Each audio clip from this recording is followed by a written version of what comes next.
Video flash கார்டில் நாங்கள் ஷார்ட்ஸாக தான் எடுத்துக்கிட்டோம். இது பார்ட் 2 வீடியோ. நம்ம கன்னே எடுக்காமல் போயிட்டுருக்கோம். ஒரு கன்னு மேக் 10 எடுத்தாச்சு. நம்ம ஈஸியாக வின்னாங்க. கொஞ்சம் கஷ்டம் தான். இது மேலே இதுதான் பேஸு. லாஸ்ட் ஆகுதுன்னா இந்த சைடு க்ளோவல் போட்டோம்னா கரெக்டாக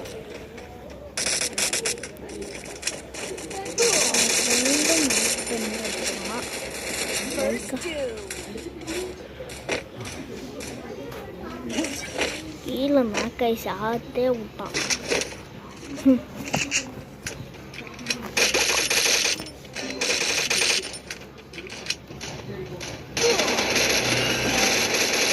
வேற நாக்கு வச்சு விட்டான் ஃப்ரெண்ட்ஸ்.